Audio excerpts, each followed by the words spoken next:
La chambre d'hôtel était silencieuse, mais ce silence était lourd, comme la dernière note d'une chanson jamais vraiment terminée.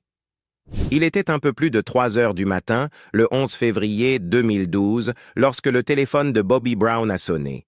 Les appels nocturnes ne lui étaient pas étrangers. Mais celui-ci a tout arrêté. Au bout du fil, aucun cri, aucun chaos, juste une voix lointaine et monotone annonçant une nouvelle qui l'a brisé de l'intérieur. Whitney Houston était partie. Retrouvée noyée dans la baignoire d'un hôtel de Beverly Hills. Quelques heures seulement avant de remonter sur scène. Le monde s'est réveillé sous le choc. Mais Bobby? Il était détruit d'une manière que les mots ne pouvaient exprimer. Il l'avait aimé. Il l'avait perdu. Et maintenant, le silence qu'elle laissait derrière rugissait plus fort que toutes les notes qu'elle avait pu chanter. Leur histoire d'amour défiait les gros titres, trop douloureuse, trop chaotique, trop humaine. Pendant des années, il était resté silencieux. Mais aujourd'hui, dans un moment qui a bouleversé le monde, Bobby Brown est enfin prêt à parler. Et ce qu'il révèle changera tout.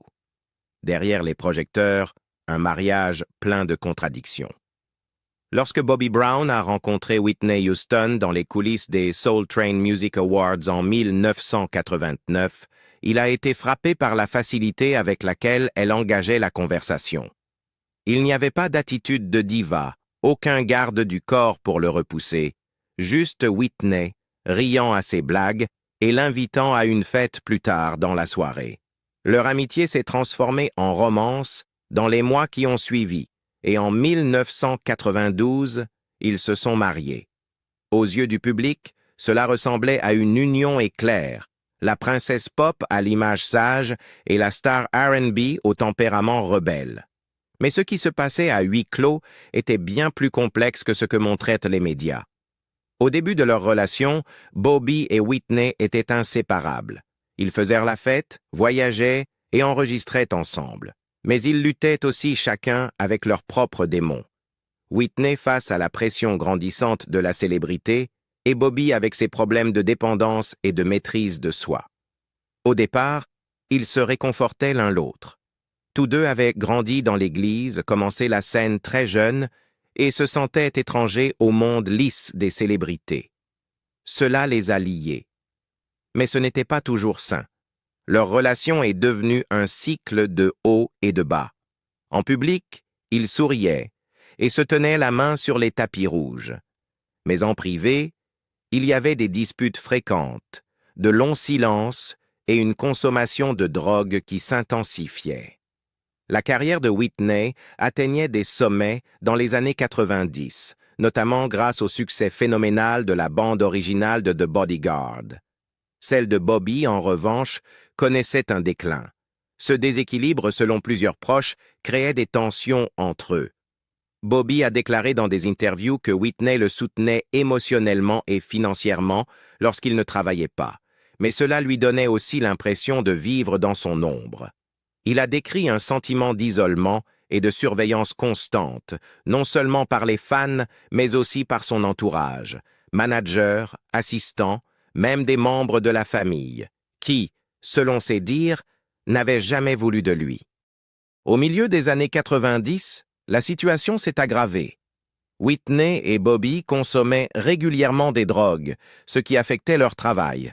Whitney annulait des concerts, manquait des répétitions et semblait changer lors de ses apparitions médiatiques. Bobby, lui, avait de fréquents démêlés avec la justice, notamment pour conduite en état d'ivresse et troubles à l'ordre public. Les médias ont alors commencé à présenter leur mariage comme chaotique, leur foyer comme instable. Dans un incident très médiatisé en 1997, Whitney s'est effondrée lors d'une tournée européenne.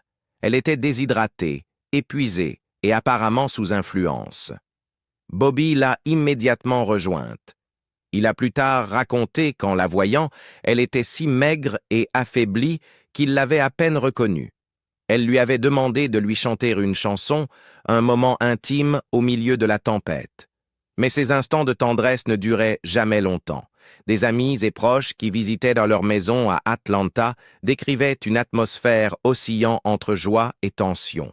Certaines nuits, il y avait de la musique et des rires.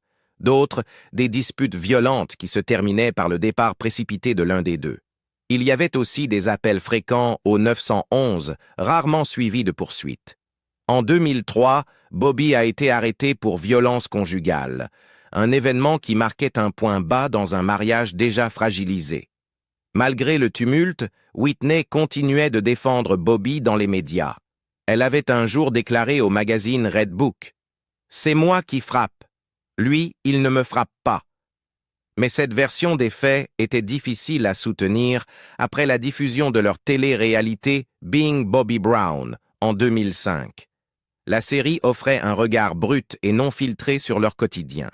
De nombreux fans furent choqués par les disputes, les comportements imprévisibles et la manière dont Whitney, autrefois chérie de l'Amérique, semblait bien loin de l'image qu'on gardait d'elle pendant I Will Always Love You. Pourtant, même après leur divorce en 2007, un étrange lien persistait entre eux. Bobby a affirmé qu'elle l'appelait parfois juste pour entendre sa voix. Ils n'étaient plus ensemble, mais ne s'étaient jamais vraiment détachés. Avec le recul, Bobby a reconnu que leur relation était pleine d'erreurs, des deux côtés. Mais il a aussi insisté sur le fait que l'amour était réel, même imparfait. On s'est amélioré sur certains aspects, empiré sur d'autres, a-t-il dit un jour, mais personne ne peut dire que ce n'était pas authentique. Pour Bobby, la mort de Whitney en 2012 n'était pas seulement une perte, c'était la fin d'un chapitre qu'il avait façonné pendant des décennies. Et si beaucoup les considèrent comme un avertissement, Bobby porte encore en lui les parties de leur histoire qui n'ont jamais fait la une. Les rires en privé, les petits mots écrits à la main, les moments de douceur entre les tempêtes. Le témoin silencieux, Bobby Christina. Bobby Christina Brown est née le 4 mars 1993 au sein de l'une des familles les plus célèbres du monde à l'époque.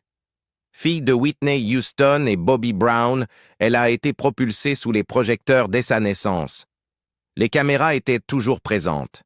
Elle apparaissait dans des interviews, marchait sur les tapis rouges encore toute petite et grandissait dans des maisons ressemblant davantage à des complexes hôteliers qu'à des foyers. Mais au-delà des paillettes, derrière les couvertures de magazines, l'enfance de Bobby Chris était loin d'être ordinaire ou stable. Bobby Brown a plus tard évoqué la pression constante qui entourait leur famille. Il se souvenait de moments qui le remplissèrent de fierté, l'amour instinctif de sa fille pour la musique, sa manière d'imiter le chant de Whitney, son charme naturel. Mais il admettait aussi l'existence d'un versant plus sombre, celui que Bobby Chris voyait plus que quiconque, les disputes, les silences et les périodes répétées d'instabilité. Dans ses mémoires Every Little Step, publiées en 2016, Bobby ne retient rien. « Notre fille nous a vus diminuer, écrit-il. Elle nous a vus nous disputer.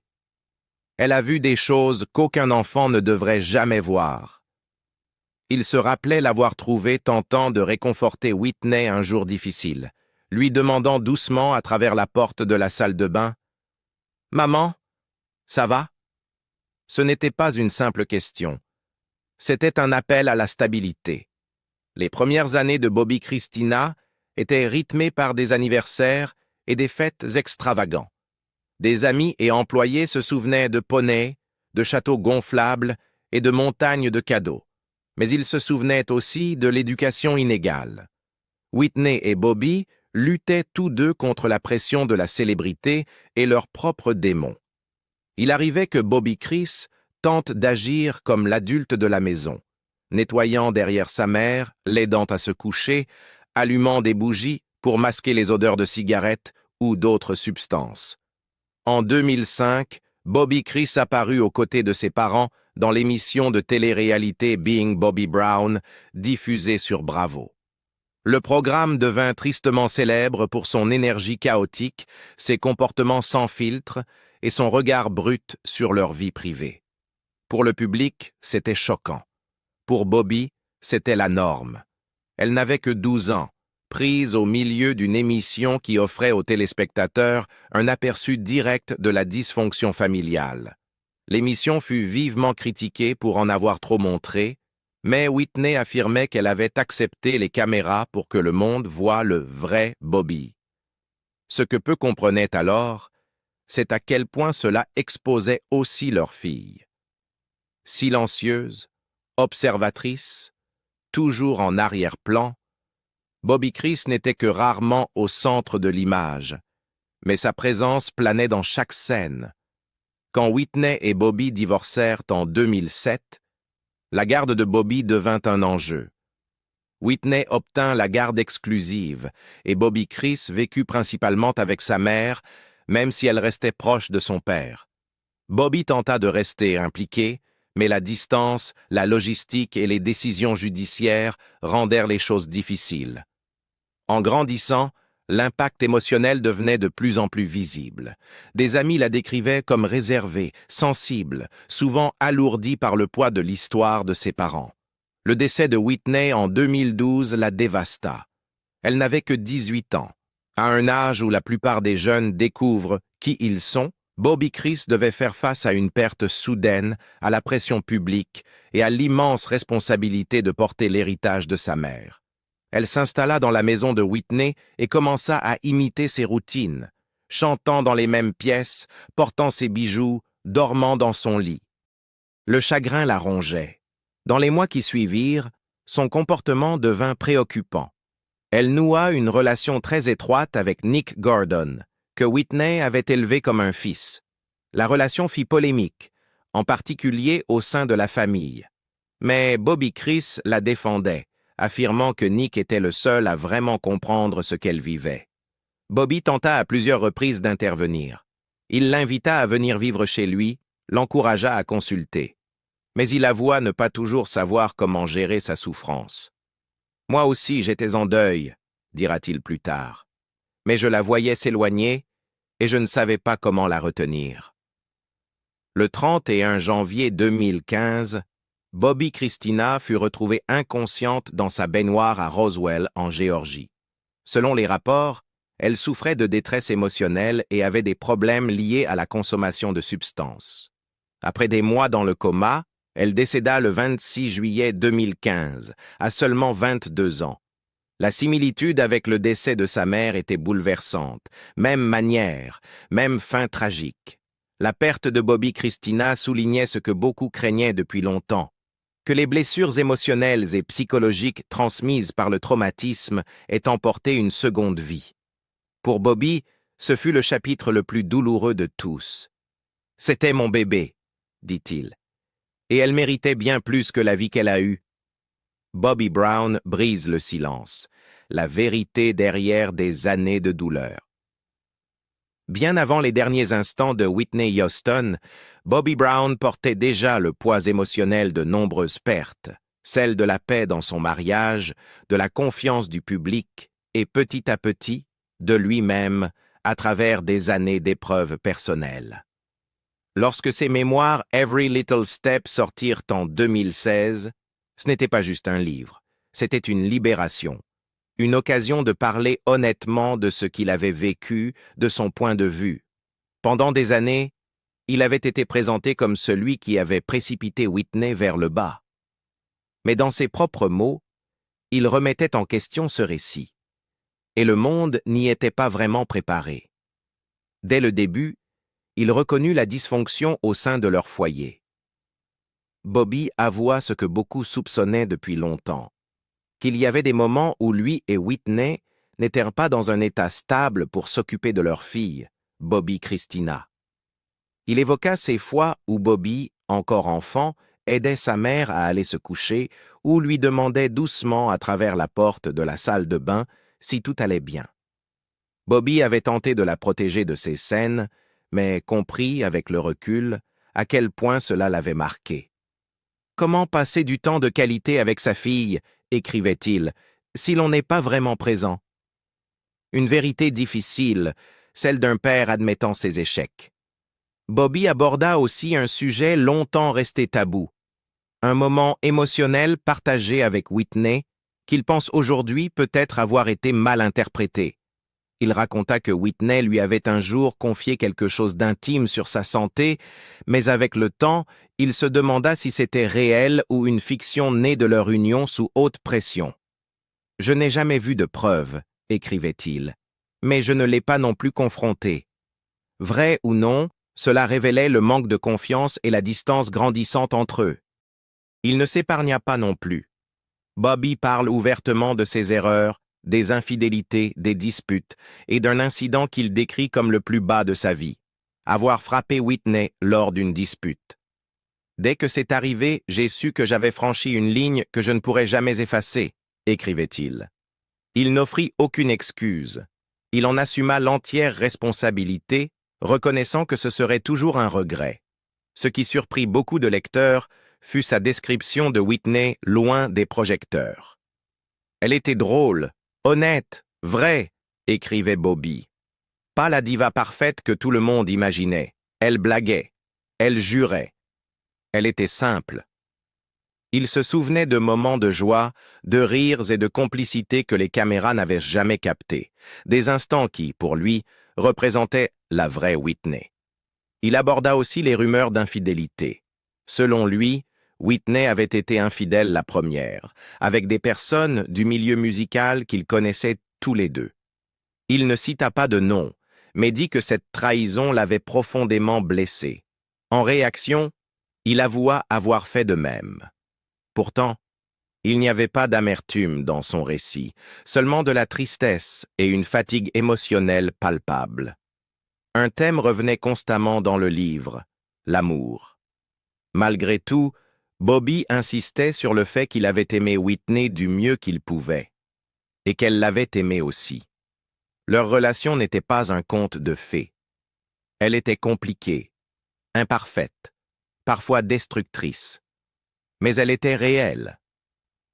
Certains critiques accusèrent Bobby de vouloir tirer profit de l'héritage de Whitney.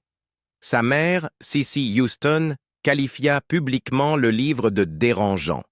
D'autres y virent un témoignage brut et honnête d'un homme encore en proie au deuil et à la culpabilité.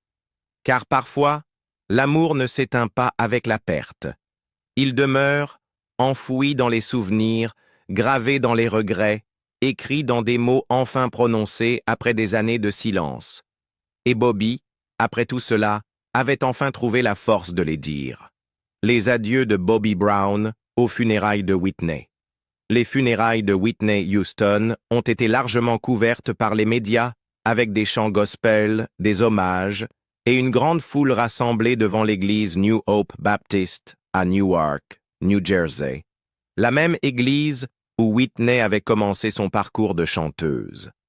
Des caméras bordaient les rues et des fans attendaient en silence, espérant apercevoir la cérémonie.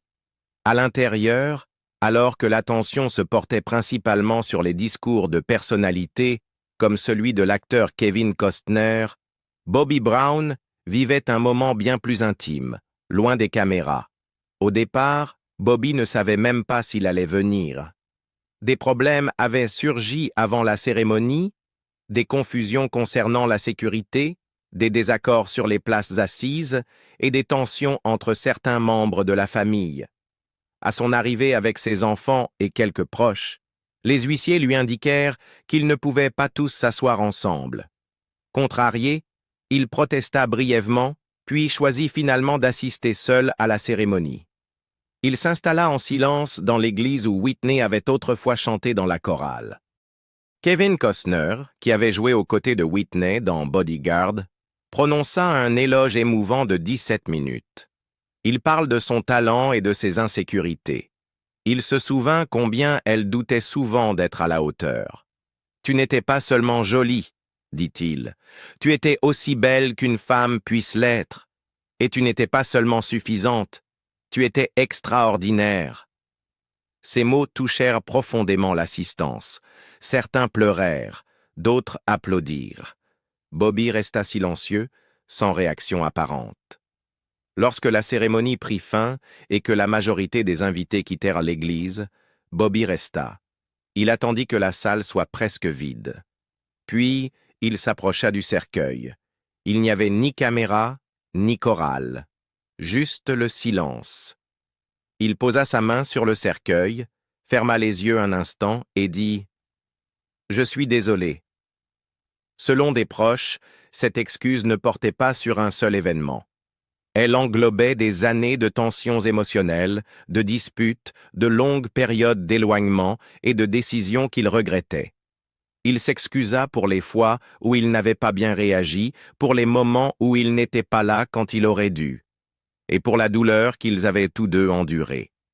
Il exprima aussi ses regrets concernant ce qui était arrivé à leur fille, Bobby Christina, et à la famille qu'il n'avait jamais réussi à préserver.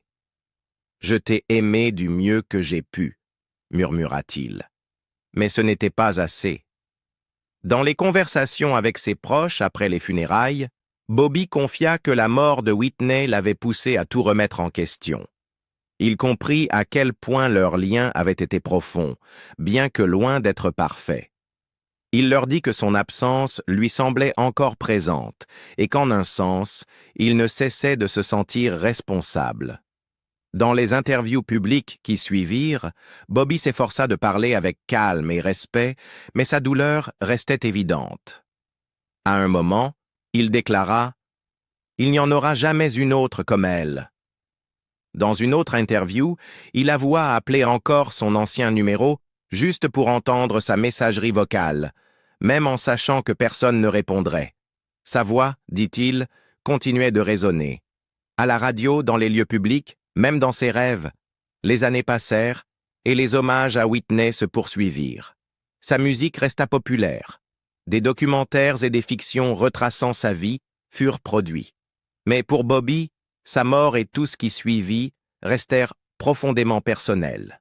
Et lorsque Bobby Christina mourut en 2015 dans des circonstances tragiquement similaires à celles de sa mère, retrouvée inconsciente dans une baignoire et ne reprenant jamais conscience, Bobby déclara que ce fut comme revivre la perte une seconde fois. C'était comme la perdre 2 fois, admit-il, comme si le destin revenait achever ce qu'il avait commencé. Bobby Brown continue de se produire et de s'exprimer en public, mais il évoque souvent Whitney, parfois même sans s'en rendre compte. Que ce soit en interview ou sur scène, son nom revient, discrètement, automatiquement.